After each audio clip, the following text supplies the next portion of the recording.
Hello and welcome to PM Studio's Photoshop tutorials. Today I'm going to be teaching you another text effect. It's going to be a smoke text effect, but in order to teach you how to do that, I gotta show you guys how to download and install new brushes. So the first thing I'm going to do is I'm going to go into my internet browser, which I already have opened. As you can see, you're going to go to http://qbrushes.com. Once you're here, you can go here to browse by tag, and you can go here to smoke. And once you go to smoke, it'll give you these three different ones. You want smoke brushes. And you're just going to download this, and it's going to give you the brushes that we're going to be using in this tutorial. And this link right up here will be in the sidebar. After you've downloaded it, it'll come into a zip format. You can extract that with Windows Standard Unzipper. You can extract it with WinZip, WinRAR, 7-zip. There's about 10 of them. So after you extract it, it's going to give you one file, and you're going to go into your computer. For most of you, you have Photoshop saved in the C drive. I have mine saved in the E drive. So just open up the drive you have it installed on and go into Program Files, and then Adobe, and then Photoshop. Once you're in Photoshop, you're going to go to Presets and Brushes. And in here, as you can see, I have mine pasted already. You're just going to paste the brush in here. After you do that, you're good to open up Photoshop, and if you already have Photoshop opened, you're going to have to restart it for it to recognize the brush. Once you have it recognized, you're going to go to File, New, or push Control N. I am making one that's 1920 by 1200. Push OK. After you've done that, the first thing we're going to do is we're going to immediately go to Layer, then New Fill Layer, and Gradient. Push OK. I have a preset set for this text. If you enjoy this text as much as I do, you might want to make a preset yourself. But the first color is 07090A. The second color is 202B35. So after you've created that gradient, you can create a preset by renaming it whatever you want. So smoke preset, and click New, and there it is. It'll show up as smoke preset. So just push OK, and after we do that, we're going to click on Radial and then reverse it. So this is something like what you should have right now. After we do that, we're going to go into we're going to create two new layers. The first layer, you're going to push Control G. You're going to select the first layer, actually select the layer 2 and push Control G, which is going to group the layer, and you'll see why later. So select layer 2 inside the group, and you're going to go to the text, make sure that your foreground color is white, and type in whatever text you want. I'm using Arial Black, as you can see up here, and I'm at 250 point. It all depends on how much text you want to put on there. You could go up to as high as 600 point text, depending on how large your text is. But either way, you're going to want to put it relatively close to the bottom, but not in the center of the picture, but close to the bottom. So after you've done that, you're going to click away, go to the layers, and right click on the layer, text layer, and click raster size type. After you've done that, you're going to go to Filter, and you're going to go to Blur, Motion Blur. You want a 90-degree angle, and the distance can be anywhere between 20 pixels to 40 pixels, depending on how large your text is. You want it to look something relatively like this, but you don't want it to be too blurry to where you can't read it. So push OK. After you do that, go to Filter, Distort, and Wave. After you do that, push the number of generators is 3. The minimum wavelength is 10. Maximum wavelength is going to be 346. The minimum amplitude is 5. Maximum amplitude is 35. The horizontal scale is 100%, and the vertical scale is 100%. The type of wave is going to be sine, and the undefined areas is going to be repeat edge pixels. So just push that, and you should get something relatively similar to this. It doesn't have to be exactly the same. After you do that, you're going to go to Filter, Blur again, and you're going to do Gaussian Blur.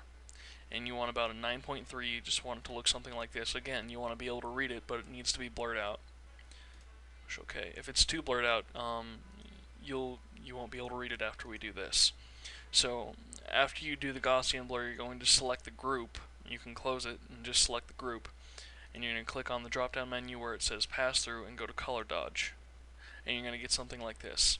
Now if you had blurred out, if you had put more Gaussian blur on it, these letters wouldn't be as defined. They'd be a little more not visible, I guess. Alright, so with the group closed, now you're going to create 2 more layers. And the third layer, you're going to group it. So now you have 2 groups, layer 1, group 1, layer 2, group 2.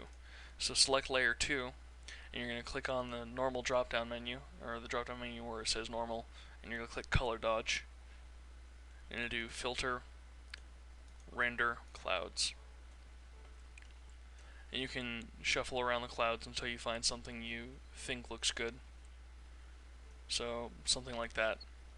After you do that, you're going to go layer, layer mask, reveal all. And what that's going to do is that's going to change your colors, your background color and your foreground color, to black and a grayish. After that, you're going to go into your brushes, and if you don't already have the basic brushes set, you're going to go up here to this little arrow right here, and you're going to click on it, and it's going to give you a list of all the brushes that you have. So you're going to go to basic brushes, push OK when it asks you if you want to replace the brushes, and then go to the very bottom, and the very last brush should be a 500 pixel master diameter with a 0% hardness. That's the one you want.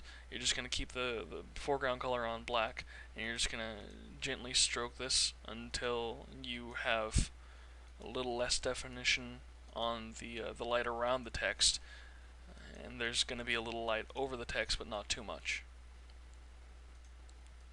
So something like this, and this looks fairly decent. After you've done that, you're going to go into your group, select the group first, and do color dodge again. You're going to go into layer, and you're going to click on layer 3 after you open up the group, and then you're going to open up the brush menu again, and you're going to click on this arrow once more, and now we're going to go to our smoke brushes that we just downloaded and installed. Push OK. And now you can see you have 6 preset smoke effects. Now you got to make sure that your foreground color is white or this won't work properly. So you're just going to tap it once. If you want it to be brighter, you can tap it a second time. Once usually does the trick though.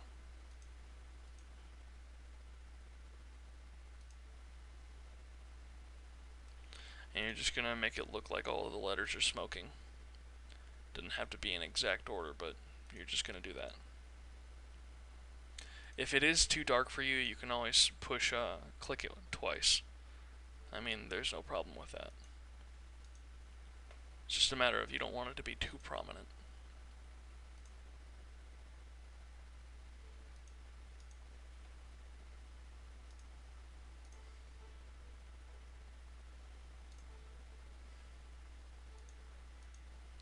Alrighty, there we go. We need a little more on the P.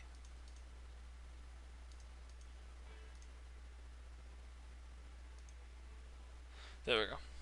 Alright, so now all of our letters have smoke coming out of them.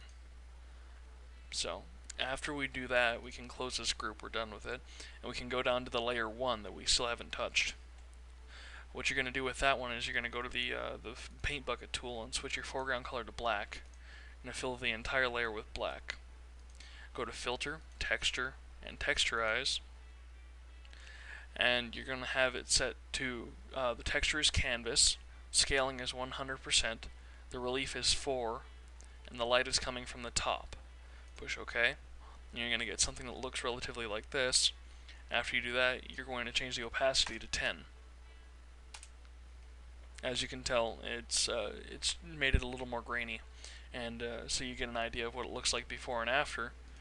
That's what it looks like before, that's what it looks like after, so as you can tell, there's really a bit of grain.